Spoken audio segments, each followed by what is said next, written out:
going to look like? Cecil Lammey, you have answers. I have the answers that the Denver Broncos hopefully will follow. Now, in the game before the Browns, in the show before the Browns game, I said it's going to be a big Marvin Mims day, and it was.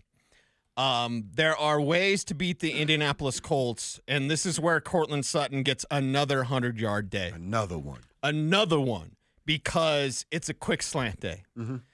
We're going to talk about the ground game. They allow an average of almost 150 yards on the ground. So I'd put the number, want to be conservative, 140. Broncos total as a rushes? team. Yeah. Right, as a team. Maybe there's a 100-yard rusher, maybe not. I don't even want to say who it is because it could be Javonte, it could be Estime, it could be Jaleel, whatever. Somebody's going to compile a bunch of yards on the ground. It should be the Denver Broncos. But based off of that, you would think play action passing and deep shots. Well, their safety play usually prevents that. There might be a couple, and you can still take advantage of that. But I really think it's a quick slant game for Courtland Sutton. One of those where you fake the handoff, shotgun formation, fake the handoff, quick slant to Sutton, and then let him work after the catch.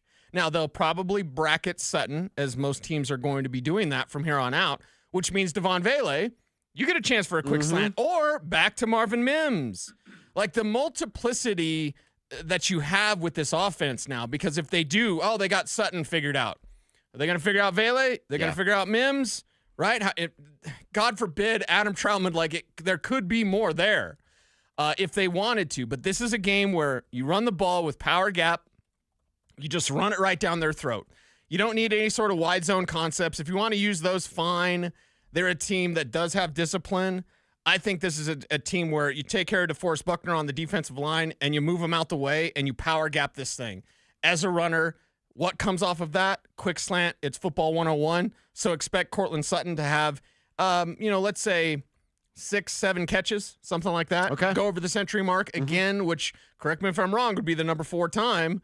He entered this season with only 400-yard games. He could get his 4th of this season on Sunday with quick slants and power gap running.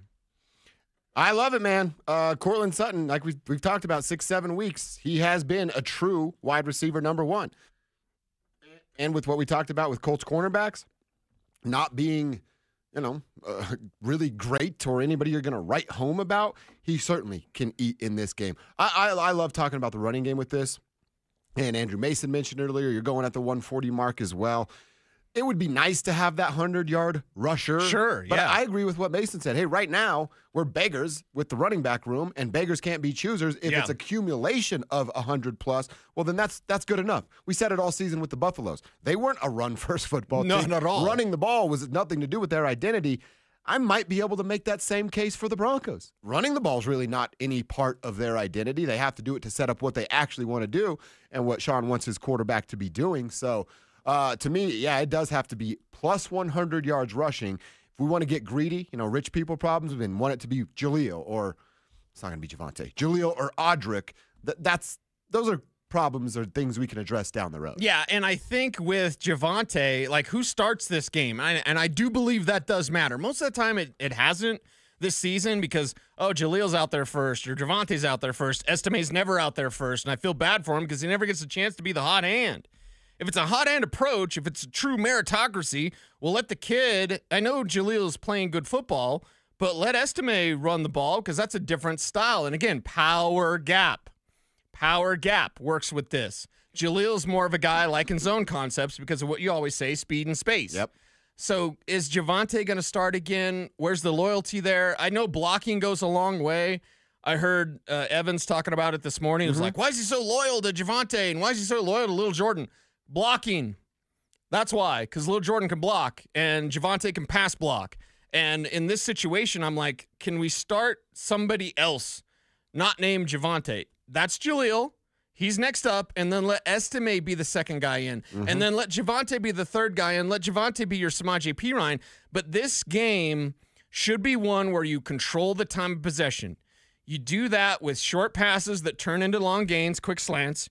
You do that with a power gap system, and that leans more towards one of your larger backs. It leans a little bit away from Jaleel McLaughlin. Again, if you want zone concepts, that's fine. It'll be there. With McLaughlin, it'll be there. But I prefer smash mouth football in this game. Again, the Colts are going to come to your house, and they're going to want to bully you. How do you bully? You beat the bully. You out-physical them. You show them that you're tougher and you're better, and they're going home bruised, battered, and broken. Absolutely love it. Kevin, the coffee guy, is texting on the RamosLaw.com text line. Thanks for listening, Kev. 33-27 Broncos. He writes, let's Bo. You better believe that they will get it done. See, he's thinking the same thing that we were. Okay. Pretty close game. You got to fight through a full 4 quarters. I love your game plan.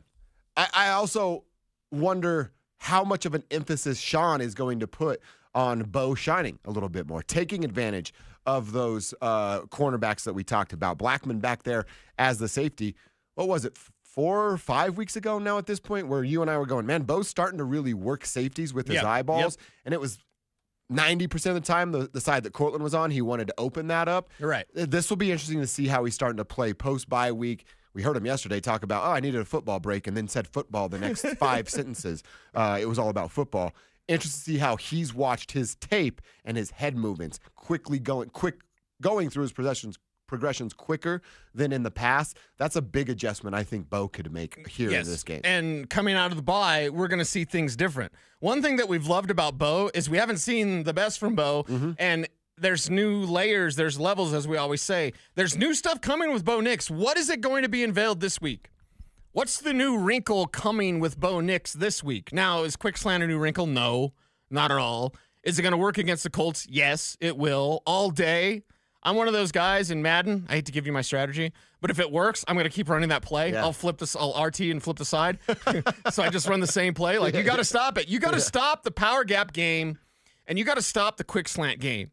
If you're the Colts, that's what you're tasked with. So what are the new wrinkles with Bo? I think that is going deeper in their progressions. I think that is using the eyes to manipulate other sides of the defense other than just Court's side.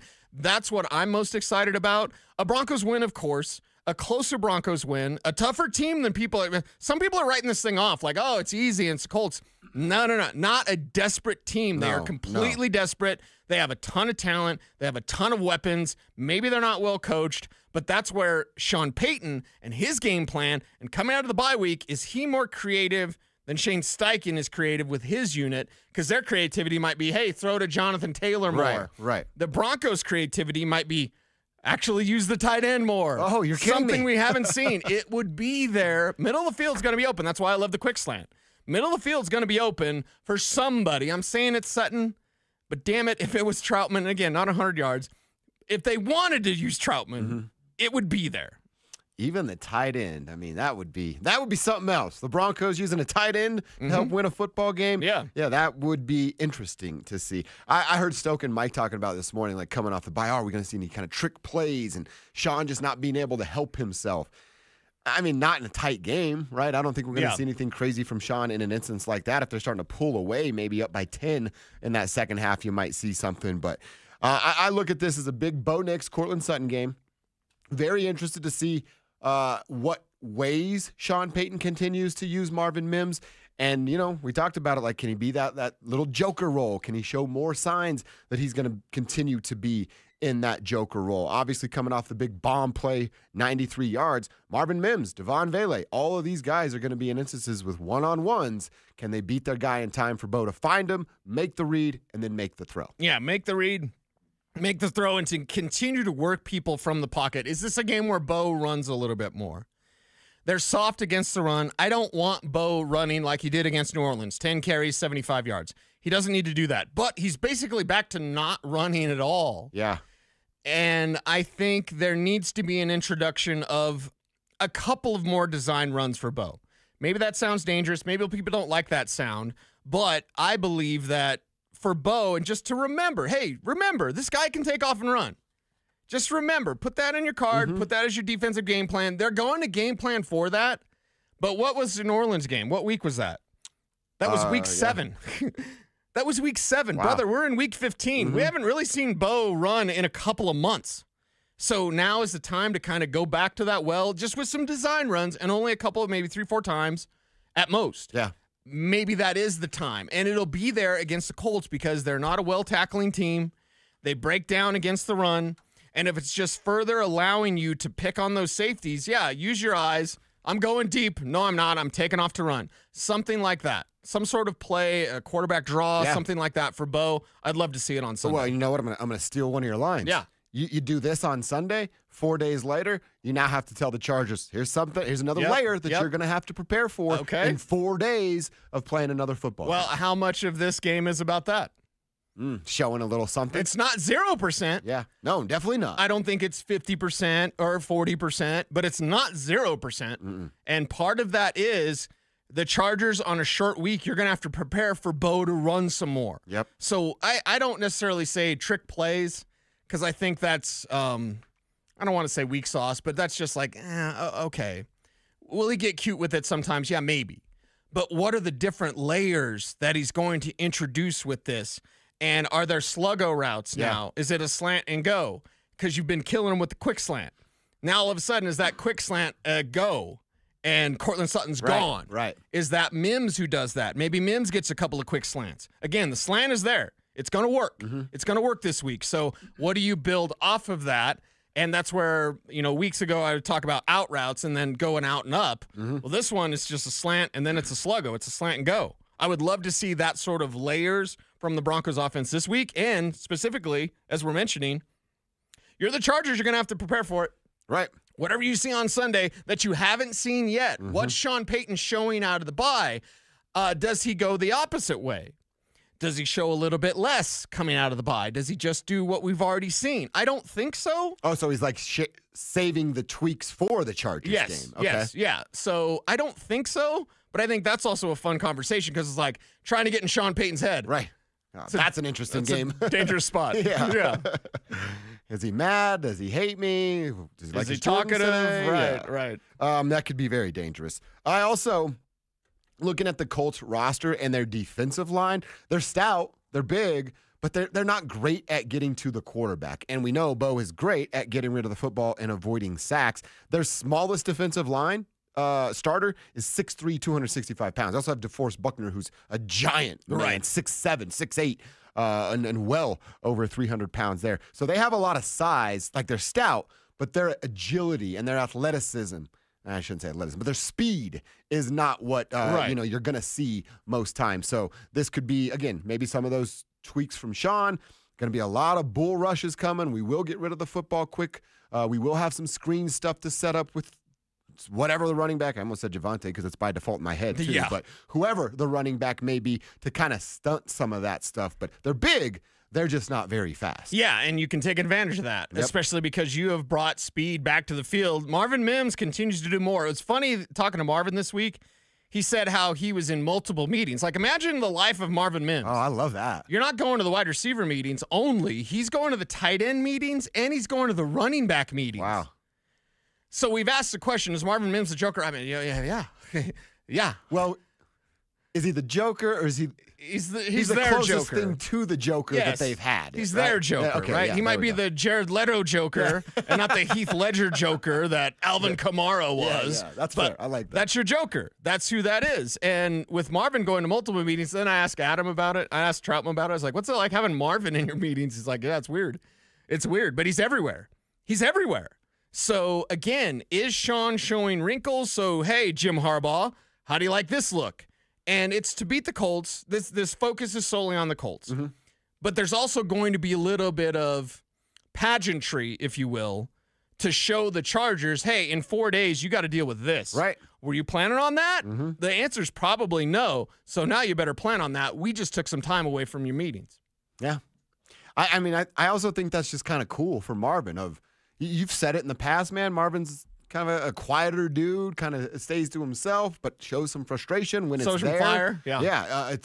That's got to be a cool feeling of like, man, I went from not being involved in anything to now I got to bounce from room to room because I got to know what the tight ends are doing, the running backs are doing. Obviously, I need to know what the wide receivers are doing. Mm-hmm. What's my special teams duties for this week? I don't know if there's a ton of meetings of like stand back there, catch it, and then run up the field, but you still got to be a part of that conversation. Well, what are we talking about here? We need to realize how fire and Brock Heward was in here talking about Bo Nix had the balls to stand up to Sean Payton. What's Marvin Mims been doing all year? He was doing it at training camp. He was yelling at Johnny Morton. He was doing a lot at training camp. Exactly. But it was out of frustration, but also it's out of the fact that he knows he can make those plays. He was a youth football running back. He's a guy that's a playmaker. Take the WR away from his name. He's number 19 on the field. He's number 1 in your hearts, and he's an OW. He's an offensive weapon. Call it a joker. Call it an OW. Whatever. I like that. He's not a back. He's not a tight end. He's not a receiver. He's just a playmaker. He's a weapon. And so when you show that fire, Sean Payton respects that, man.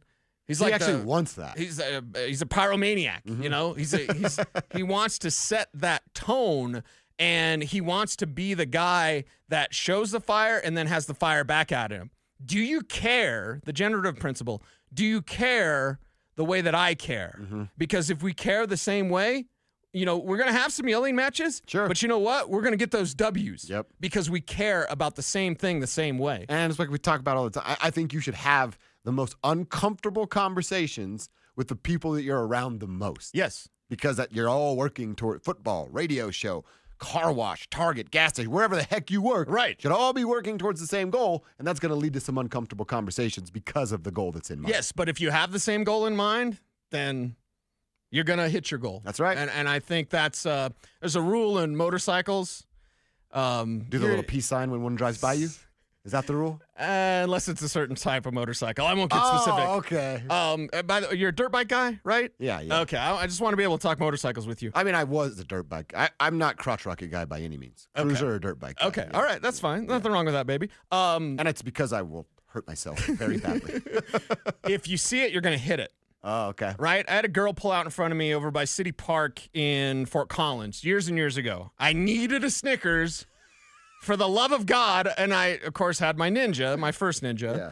and I was like, I gotta go get a Snickers, and I jump on, and I'm riding, and and I didn't follow this rule, but I saw her pull up to a stop. She did the rolling stop. I was like, she's gonna stop. She's gonna stop. Oh crap, she didn't stop. Yeah. And so I stared right at her car instead of there's a game on motorcycles you play of like, okay, if that tire flies off, I'm gonna zoom this way or whatever. So you're always aware. Jeez, dude. You're always aware on a motorcycle. You need to be, or else Sure, you're a grease spot. But I stared right at her car and I hit her car. I flew into oncoming traffic. I wasn't hit. My bike was ruined. Yeah. And I was okay enough. She didn't have insurance. That was a great conversation. Like, you just destroyed my bike. I don't have any insurance. Oh, no. Oh, God. Anyway, but notwithstanding, the rule is if you look at it, you're going to hit it. That's a rule on motorcycles, but that's also a rule in life. Like, if you just stare at it, you're going to hit it. Right. What you focus on grows. So if you are Marvin Mims, he's been staring at doing more work. Yeah. He's been allowed to do more work because he didn't go away from, oh, I guess it's not for me. I guess I need to go somewhere else. I guess I want to get out of here. I guess Sean Payton's a jerk. I guess what? He could have made every excuse under the sun for the reason why he wasn't playing. He stayed with it and he stayed focused on that goal, and now he gets to achieve that goal. We have a goal on YouTube. Hi, YouTube. For you guys to watch us. How's it going? Like, comment, share, subscribe, hit the notification bell so that you never miss a vid. But I absolutely love the chutzpah, as some people would say, from Bo Nix. But we cannot forget about what Marvin Mims had to do to get his opportunity as well. 100%. I mean, this final month could be huge for Marvin Mims. We always talk about, hey, could they be the most dangerous wild card team going into the playoffs? Well, without a running game, that's going to be very difficult. But you have that wild card, the joker, light, if you will, in Marvin Mims. This defense, Bo Nix getting better week by week, possession by possession, throw by throw. Yeah. You can still be the most dangerous football team going into the playoffs, even with the lack of a running game, if Marvin shines here over the next month like he shined over the last, I don't know, we'll call it a couple weeks, right? Well, and I'll say this, in talking to Marvin this week, he's ready for more. You know what I mean? Yeah. You got a taste. Everyone thinks, oh, now Marvin. You haven't figured out Marvin Mims. I can't tell you if he could be a Pro Bowl receiver someday, or whatever they're going to call him. I already know he's a Pro Bowl return man. Everybody knows that. He made the Pro Bowl. But the way he's being used, don't anyone think for a second that Marvin's done. Oh, that's how Marvin's going to be used. No. There's more there for him. Now, he needs to be a better route runner if there really, truly is going to be much more for Marvin Mims. That's actually a little weird to me that he's not. I don't need him to be, A+ route runner, but we are in second year. And I mean, you're talking about like leverage lean stuff. That's elementary, like that's usually low though. level. And I won't make excuses for Marvin, and I get what you're saying. I always give a receiver 3 years. Okay. Before I say he can't run routes. Okay, that's fair. You know, when you're Troy Williamson, who couldn't even see the ball as a former first-round pick, who had to get LASIK before he's like, hey, now I can catch. Well, your career's done. Why don't you get LASIK before that, girl? Like, what's going on? So with Marvin, I'm going to give him another year before I really start hounding on that route running ability. Because it is leverage. It is lean stuff. He tips you off as to where he's going. Now, he's so fast, and we've seen it. We saw it from Jaleel in the space, and we've seen it from Marvin. He's a blur. There are plays where Marvin gets a little bit of that daylight, and all of a sudden he just hits this. There's this sixth gear that not a lot of players have. Everybody's fast in the NFL. He's got a gear that's a blur. It's light speed. Yep. And when he hits that, you want to get him opportunities to get to that gear. Yeah, you're 100% right. It's so fun. Cannot wait for this game, man. I cannot wait for this game. And by the way, I wasn't like taking shots at Crotch Rocket Guy. I'm just an idiot, and I will hurt